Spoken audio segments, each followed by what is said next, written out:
Hello friends, ફરી પાછું સ્વાગત છે સુપર સહેલિયામાં. હું પ્રીતિ પટેલ આજે દહીંવાળું બટાકાનું શાક લઈને આવી છું. આજે આપણે દહીંવાળા બટાકાની શાકની રેસીપી જોઈશું. તો એના માટે મેં લીધા છે બાફેલા 5 બટાકા, ધાણા, લીલા મરચાં, દહીં, મસાલા ડબ્બામાંથી બેઝિક મસાલો, રઈ, જીરું, હળદર, લાલ મરચું અને ધાણા જીરું. તો સૌપ્રથમ આપણે તેલ ગરમ કરીશું. તો તેલ મેં ગરમ કરવા મૂક્યું છે, ગરમ થઈ ગયું છે. સૌપ્રથમ આપણે રઈ નાખીશું. રઈ ક્રેકલ થશે એટલે આપણે નાખીશું જીરું,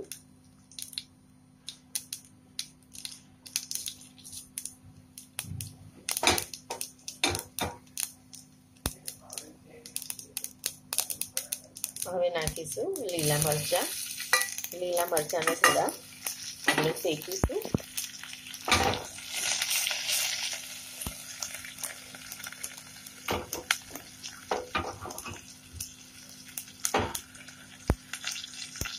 તેલમાં શેકાઈ જાય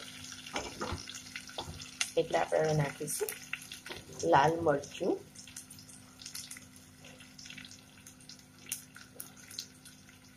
આ કાશ્મીરી મરચું છે એટલે કલર આવે છે, તીખાટ નથી. થોડું પાણી,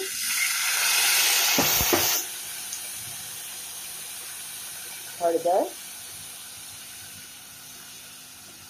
પાણી થોડું આપણે ઉકાળીશું.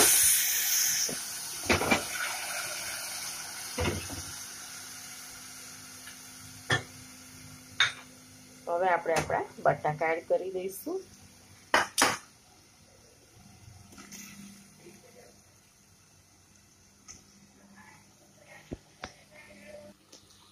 આપણે બટાકા એડ કરી દીધા છે. હવે ફરી પાછું થોડું પાણી એડ કરીશું. હવે આપણે મીઠું નાખીશું સ્વાદ પ્રમાણે.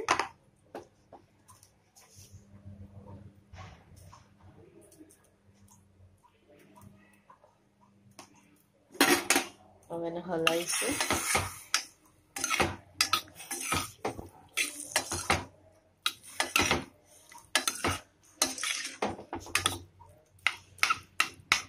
બટાકા થોડા ચીબીશું એટલે આપણો રસો થોડો ઘટ થશે.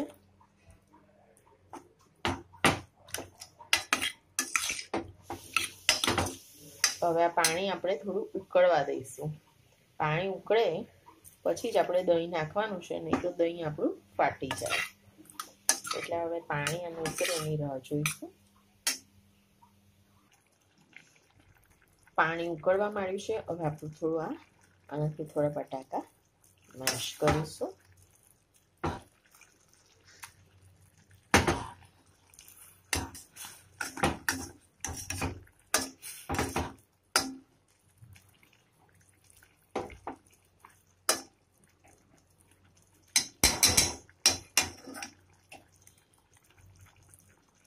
તો બટાકા આપણે મેશ કરી લીધા છે. પાણી સરસ ઉકળી ગયું છે. હવે આપણે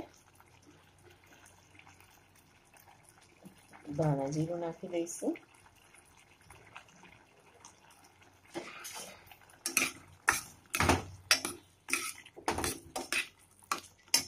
આમાં દહીં ના નાખો અને આવું શાક ખાવ તો પણ બહુ જ ફાઇન લાગે છે. પણ આપણે આજે કંઈ જુદું બનાવું છું, દહીંવાળું. લગભગ પોણી વાટકી જેવું મેં દહીં નાખ્યું છે.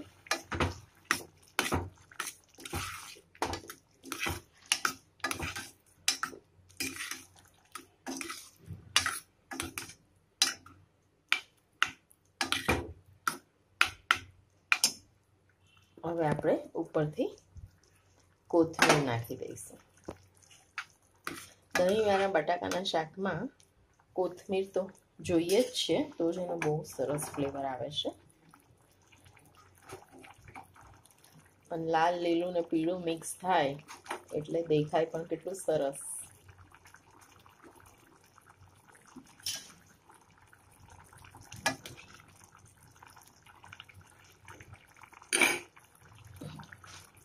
તો આને થોડુંક ઉકળવા દઈશું, પછી ગેસ બંધ કરી દઈશું અને રોટલી ભાખરી સાથે એને સર્વ કરીશું.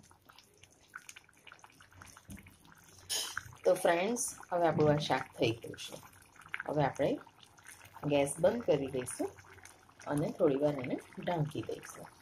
તો ફ્રેન્ડ્સ, તમને મારી રેસીપી સારી લાગી હોય તો મારી ચેનલને લાઈક, શેર અને સબસ્ક્રાઈબ કરજો અને બેલ આઇકોન બટન દબાવજો, એટલે અમે નવી વિડીયોઝ અપલોડ કરીએ તો એનું નોટિફિકેશન તમને મળતું રહે. Thank you for watching our channel.